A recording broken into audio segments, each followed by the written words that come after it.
As we review the 2021 NFL season for the Denver Broncos, we got to focus on the positive, the negative. We got to look at the offensive players, the defensive players. We're going to do that this week and the top moments from the Broncos. We're going to focus today on the top 5 offensive players for the Denver Broncos from the 2021 season and who needs to step up in 2022. You get that and much more in today's brand new episode, Locked on Broncos.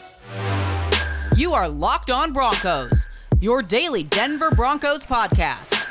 Part of the Locked On Podcast Network. Your team every day. What's up, Broncos country? Welcome back into a brand new episode of Locked On Broncos, your daily Denver Broncos podcast here on the Locked On NFL Network, your team every day. What a wild card weekend. Unfortunately, the Broncos not playing in it, but Broncos fans got to see the Raiders lose. They got to see the Patriots lose. On top of all that, we're going to begin our season in review series here as we await the Denver Broncos' newest head coach to be hired, announced, whenever that may be. I'm Cody Roark, host of Locked On Broncos, joined alongside by my co-host, Sayre Bedinger. Both of us, we cover the Denver Broncos for the Locked On Network and 9 News. Make sure you follow and subscribe, free and available everywhere you get your podcasts. Also, watch us on YouTube, hit that subscribe button, turn on notifications so you never miss out on all the action. And thank you, Broncos country, for making Locked On Broncos your first listen of the day. We have you covered every single day, all year long. Sayre, my friend, hey, look, wild card weekend in the books, a lot of fun football, not as stressful when you're watching it and not having to cover a team that's in the playoffs. Hopefully we can get back to being stressed like that next season, my friend. How are you doing? We got a lot to break down today. Doing great, Cody, and I've enjoyed it, man. I've been enjoying the heck out of it. I love watching playoff football, regardless if the Broncos are in it or not. It's so intense, you know. Every single snap is so intense. Even as I'm watching the Buccaneers just destroy the Eagles, you know, the Eagles score and they go for 2, and it's like, oh my gosh, like what could happen? They're only down by 16 now. It's just intense from start to finish, and so I love it, man. I absolutely love it. And I love the takes we get on Twitter, too. We get a lot of really fun takes that we get to, you know, we have to talk. Somehow somebody finds a way to tie the Broncos in a negative way, one way or the other. But we've been also watching a lot of our head coach candidates go at it. And so, yeah, very interesting. No, a lot of revisionist history about what the Broncos should have done with Josh Allen or this and that, or they could have got Kyle Shanahan. But the reality is there's so much more conversation to be had as to why that didn't happen. We'll save that for another day. But let's waste no time here. We're going to begin our season in review series. Obviously, we know the season didn't end the way that the Denver Broncos had hoped for. But you know what? We can always go back. We can look at where they did really well, where they did poor, where they could obviously improve. But we got to focus on players. I want to focus on the top 5 Broncos offensive players from this season, from what we saw all throughout the 2021-2022 NFL season. So let's start things off here. The one guy, Sarah, I'm going to start off with is going to be Melvin Gordon here. I think for the expectations coming into this offseason, fans in his 2 years that he had prior with Denver, a lot of people had this negative outlook on him just because he was coming up and he was going to be the starter ahead of the hometown kid, Phillip Lindsay. George Paton comes in. Obviously, Pat Shurmur's not going to utilize Phillip Lindsay effectively in his offense. Says, hey, you know what? We're going to let you have a chance to go elsewhere. So Phillip Lindsay goes out and, you know, bounces around from a couple teams, but he found out with the Miami Dolphins late in the season, the Broncos had a consistent running game with Melvin Gordon. Melvin Gordon has been a solid constant for this football team. And obviously with the emergence of Javonte Williams, we'll talk about him, I'm sure, a little bit later on here in the show here. But looking at what Melvin was able to do, Sarah, I mean, he led the team in total touchdowns this season. He had a different burst to him, and he was healthy for the most part. You know, he was banged up a little bit, but he was actually like his old self, how he used to run with the Los Angeles Chargers when he was giving the AFC West some fits back in the day. I was very impressed with him. He's one of my top 5 offensive players of the season. Do you agree? Do you disagree? And who are you looking at as well? I think so, for sure. I think Melvin deserves to be on that list. Absolutely. And of course, the sour taste left in everybody's mouth against the Kansas City Chiefs, the fumble. And, Yeah. you know, again, we've talked about that. And of course, that wasn't all Melvin's fault. You know, he kind of didn't have a chance on that play. But I think just in general, Broncos fans have such a negative mentality towards Melvin Gordon that you fail to see the production and the things that he was able to do even these last 2 years as a whole. So he's been a touchdown machine since 2016. I'm pretty sure there's not many guys, if any, that have more TDs than him since that time. I think there's only one. I think he's actually tied with Alvin Kamara now. So I think that he and Kamara are actually tied 65 or 66 touchdowns since that time frame. That's wild. Yeah, it is. And those don't happen by accident, right? We saw that this past year with another guy who's in this top 5. Obviously, you mentioned Javonte Williams. And he had 7 touchdowns this season, which was second total on the Broncos. But man, he comes in as a rookie. He leads the team in yards from scrimmage, second in total TDs, like I mentioned, with 7. And he really, what was maybe not the most surprising based on what we saw from him at North Carolina, Cody, but what was really interesting is that he replaced Melvin Gordon as the primary third down back. He was the more targeted running back in the passing game. And obviously, I think we can all agree, we noticed him a lot more in pass protection, doing a lot of stuff out there. So the linebacker in him comes out a little bit when he's out there pass protecting. So I think Javonte Williams for me was it's hard to pin an offensive MVP. As we were putting together this list, Cody, I don't know if you had a hard time with this as well, but like Javonte made the most exciting plays. He led the team in yards from scrimmage, and he looked really, really good in a lot of games. I mean, even when he wasn't rushing for over 100 yards, he was making some big game-changing plays, and he just looks like a solid all-around 3-down back. He can do everything well, but most importantly, he breaks tackles and he creates offense, which is something the Broncos absolutely need. So I think he and Melvin Gordon both are very worthy of spots on the top 5 offensive players. And both, if I'm not mistaken, had equal touches in 2021, which is wild. I mean, the balance between both of them, they have different play styles that complement one another. And as you mentioned, they create offense. And I think that if the Broncos can go out and get a really strong offensive-minded coordinator that can tailor make all this talent that the Broncos have and utilize it in a way that plays to their strengths, I think that they can explode even further in 2022. I know fantasy managers don't like hearing that, but you have really good balance with the 1-2 punch with these two guys. I want to highlight real quick here another guy, and that's Tim Patrick, Sayre. And Tim Patrick obviously led the team in receiving touchdowns for the second consecutive season in a row. Anytime you needed a reliable big-time play, guess who came down with it? Tim Patrick. In the regular season finale against the Chiefs, he had a couple of big catches to help the Broncos get downfield. Unfortunately, things fell apart in other areas. Not his fault there, but he was the most reliable guy. You need somebody, Timmy Toe Tap is going to come in, and he also led the team in yards per target. So for him, he was utilized across the field vertically, and not to mention, I think one of my favorite moments of the season, burning Trayvon Diggs on a double move. Obviously, the Cowboys losing in the playoffs,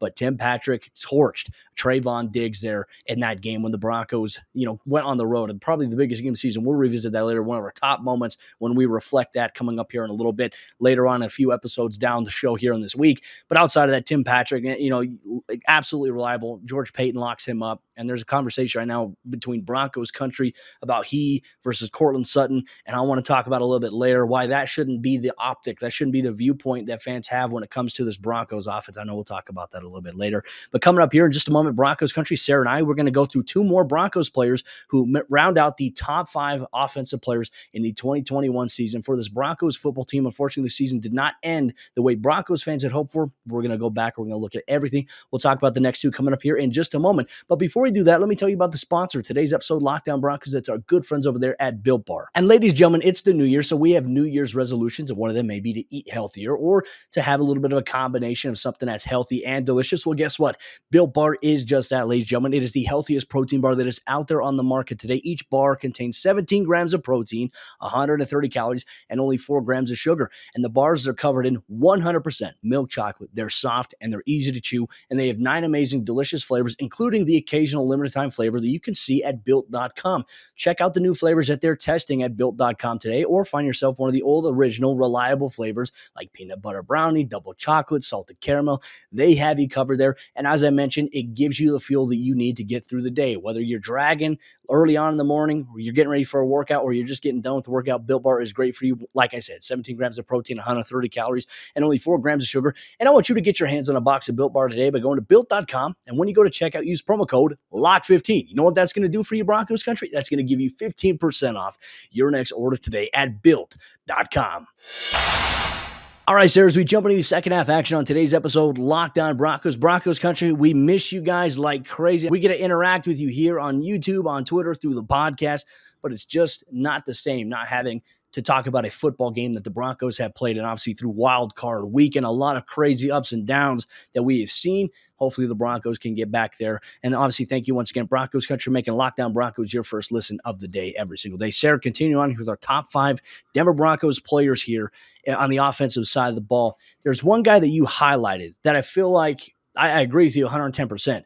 Fans are going to see it. They might have a little bit, they might have some controversial takes as it pertains to it, but I think we got to look at the bigger picture here. Who is the player and why? Yeah, I felt like this was going to be a bit of a touchy topic when I brought it up as well. I think, people should know, spoiler alert, Teddy Bridgewater did not make my personal list. I don't think he was a top 5 offensive player No. for the team this year. I feel like he held the offense back quite a bit, actually. So, despite being the best quarterback we've had since Peyton Manning. So, I think Noah Fant, for me, Cody, goes on the list. And people can say what they want about Noah Fant. You can talk about his pass blocking skills all you want. I could care less about his pass blocking skills. What I care about is the way that he catches the ball and runs with the ball in his hands and makes plays as a receiver in the passing game. And that's what he's always done. And quietly, very, very quietly, he led the team in receptions this season. Yeah. He not only led the team in receptions, but I felt like he was kind of like just ignored or, almost neglected in the middle of the year. There was a stretch of games where I felt like every episode we were talking about, like, keys to the game, players to watch, this, that, and the other. We're like, all right, let's get Noah Fant the ball in space. Let's actually get Noah Fant involved the way that we're supposed to. And despite the number of episodes of this show that we did talking about all that, he leads the team in receptions, which, might not be the year to have that award, but at the same time, his catch percentage continues to go up. I believe he set a career high with 4 touchdown catches this season. He is doing everything that we want him to do from the tight end position. To me, he's a building block for the future. To me, he showed this year that, man, he will still make plays even if he's running at the quarterback and back towards the line of scrimmage to catch his passes. He did what was asked of him. He did it well. He caught the ball well. Remember back in his rookie season when people wanted to cut him because of drops? Yeah. He's not dropping passes anymore.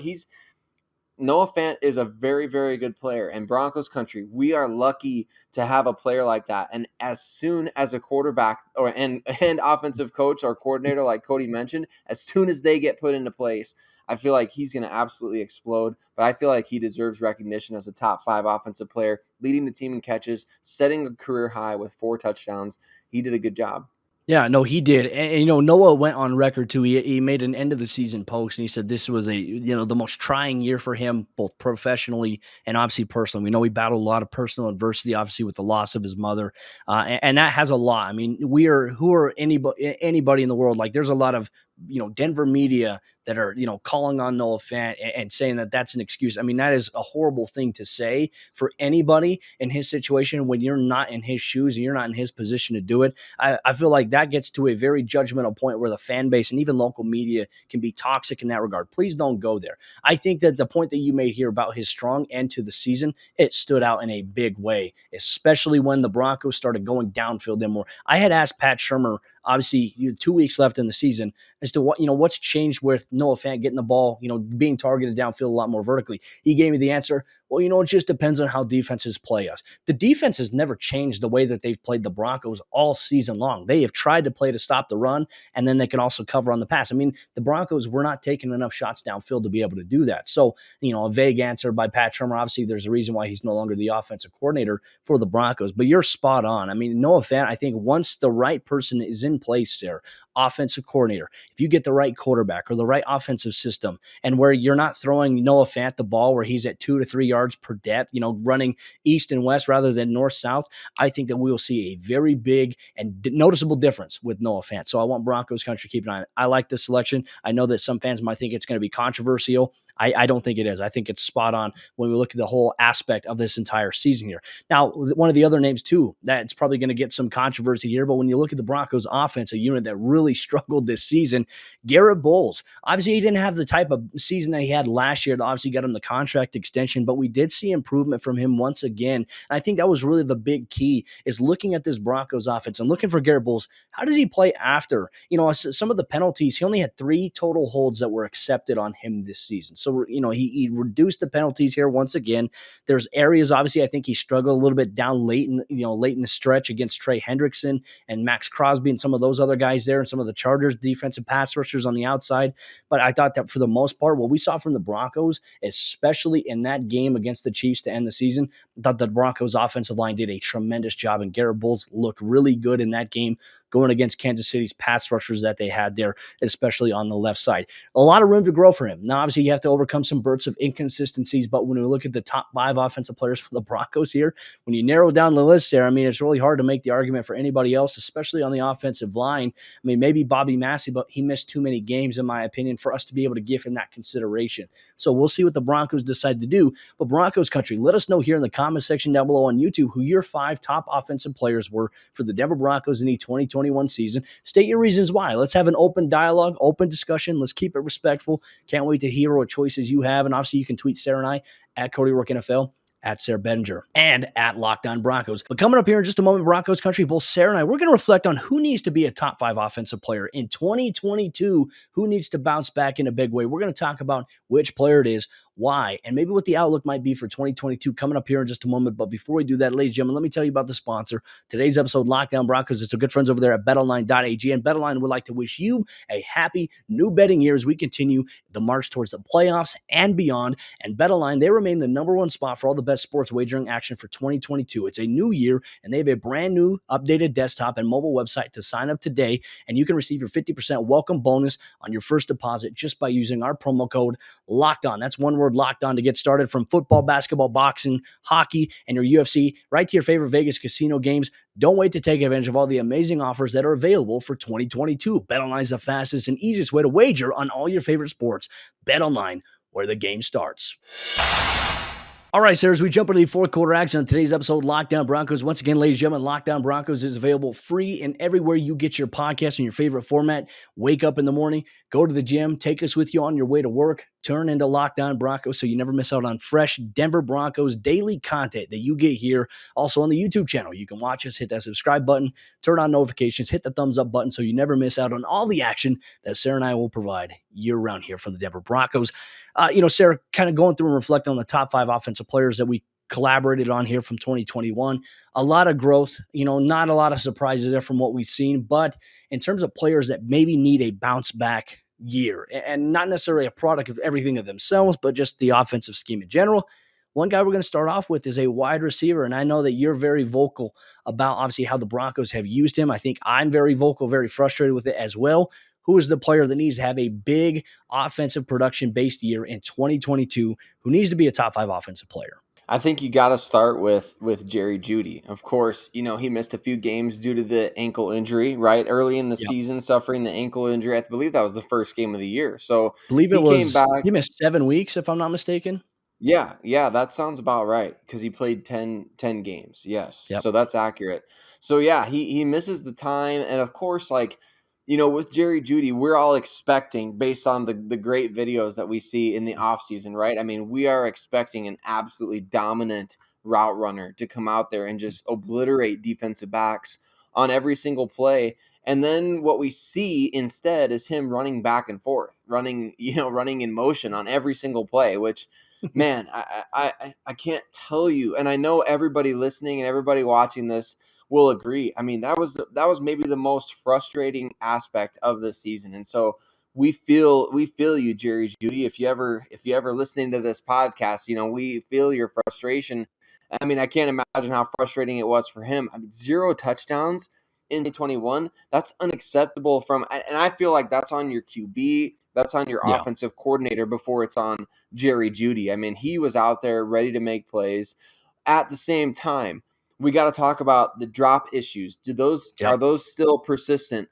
We obviously want to see him more involved in the passing game, but there were a couple of opportunities that he left on the field as well. So not that every receiver should be immune to drops, Cody, but at the same time, that was something that I feel like Jerry had to really work on from his rookie season going into year 2. And you don't necessarily love to see that, especially late in the season. I remember he had one really bad drop near the end of the season there that I was like, man, like that was a game-changing It was against the Raiders. play Yeah. against Yep. the Raiders. Yep. So that to me, it makes it like we all expected him to be top five. We would have expected him preseason say, oh yeah, he'll easily be on the top five offensive players of the year list. Even with the injury, he could have made his way back onto the list. I think a big reason for him not being, on it is Pat Shurmur. Another big reason is obviously Teddy Bridgewater. Another big reason though is Jerry. I mean, he's got to make those plays when he's given the opportunities.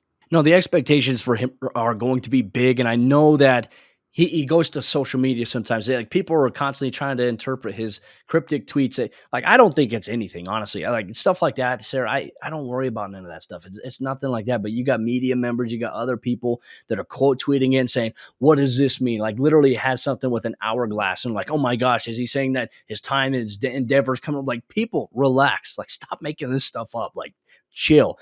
I do agree with you. Like Jerry is going to have to work on that, and I think that he will. Look, I've talked to a couple of players, and they say Jerry's just got this mindset where he's very self-reflective. He thinks a lot about things that he could have done better, and obviously it's something you want to carry into your offseason preparation. And that's something that maybe this next guy we're going to talk about is going to do as well. Obviously for him, and that's going to be Courtland Sutton. He needs to be a top offensive player in 2022. Now, I think, ladies and gentlemen, I don't want this to come across as if like Sayre and I are saying that Jerry Jeudy, Courtland Sutton need to be better. I think that they know they need to be better in facets. They're pretty damn good players. However, I do think that the Broncos offensive scheme needs to treat the players better, as we've seen. I mean, Courtland Sutton's breakout game this season that we saw from him was against the Jacksonville Jaguars, where they actually got him involved in the offense. But there was like a 7 to 8 week stretch where he didn't really receive many targets. I believe that through 6 or 7 weeks, he had a total of 91 yards. And then in just 2 games with Drew Lock as the starter down the stretch of the season, he had 93 yards in those 2 games.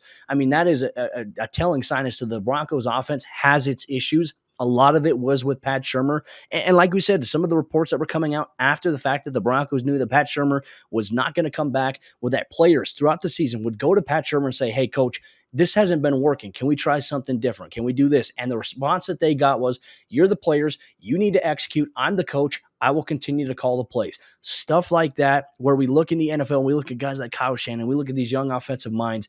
They're so collaborative with their players. And what we see, obviously, in mic'd up in NFL films, we don't get that, obviously, with the Broncos. And obviously, that's not something that the Broncos were doing. And so I think that for George Paton, he's heard those frustrations. And from what I've been told, he plans to address it. Now, whether the Broncos get a head coach that's going to be offensive-minded or defensive-minded, that's not really going to matter. The Broncos are looking for a guy who can lead the team and not necessarily call plays as the head coach. Somebody who can be the head coach, somebody that's going to bring in their own offensive play caller, own defensive play caller, and they can focus on managing the team.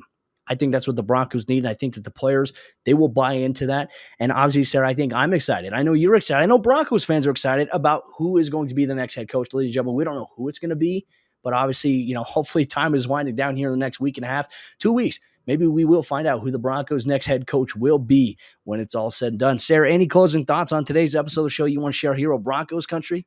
I'm excited. I'm excited for the future, Cody. I'm excited to get back to being excited about players like Jerry Jeudy and Courtland Sutton, and not just lamenting, what could have been. Like with Courtland Sutton, we anticipate him being this big time 50-50, just dominant receiver who's, dominating at the catch point, mossing people all over the place. We're just not getting that. Like you said, I watch with the greenest form of envy, Kyle Shanahan call this play to Deebo Samuel on 3rd and long. That's just this crazy end around type of play. I don't even think, it looks simple when you're watching them run this kind of play on TV, but in all reality, it's something that they've been waiting to execute like all year. Like this is a big time play call. And man, that's the kind of thing that like, it makes you long. It makes you want to go to the revisionist history and just be like, man, like, we had a chance to have this guy. What could have been? But at the same time, like looking ahead at what the Broncos could become, and seeing that there are guys out there in the NFL, like this is how sad things are for Broncos country right now. It's hard to even believe there's coaches out there that put their players in those positions. But man, Broncos country, I feel it in my bones. That's what we're in for. And so I'm excited to see that. I'm excited to see Jeudy back to running routes and beating DBs. I'm excited to see a quarterback throwing the ball to Courtland Sutton to where he can go up and moss people. I'm excited to see all these different playmakers gelling together like we've been anticipating for years. It's going to be fun, Cody. These next couple weeks are going to be very, very critical for the future of the franchise, and I'm glad that it's in George Paton's hands. Hey, I'm with you too, because George Paton has done everything that has given me, as an outsider looking in, a lot of perspective, a lot of trust. Like, the moves that he's made has made the team better and has made the outlook for them better. So Broncos country, trust in George Paton. Trust me, what he's doing so far, I mean, things that I've been told from players, from people in that building, they really like what George Paton has and the vision that he has for the organization. I'm so excited. And Broncos country, I'm so excited that both Sayre Bedinger and myself, we get to share this ride and this experience with you every single day. It's been a very fun season covering the Denver Broncos, fun season covering the NFL. But you know what? It doesn't stop now. We're going to keep bringing the coverage every single day, all year long. Upcoming events, we have free agency. We're going to have free agency frenzy. We're going to have scouting combine stuff. We're going to have NFL draft stuff. Sayre Bedinger and myself, we have it covered. Then we get to the fun part, mini camp, training camp, and then bam, the football season is right back once again. So there's never an off time here. If you're a Denver Broncos fan, you want to stay up to date, Locked On Broncos is the best place for you to go. Thank you for making us your first listen of the day, ladies and gentlemen. Thank you for watching us here on YouTube. Hit that subscribe button, turn on notifications so you never miss out on all the action. Sayre Bedinger and myself, we're going to be back tomorrow as we break down the top 5 defensive players from the Broncos from the 2021 season. Let us know your comments down below on the top 5 Broncos offensive players here on the YouTube channel or on Twitter at Cody Roark, at Sayre Bedinger. Broncos country, mile high salute. We'll see you tomorrow for a brand new episode of the show.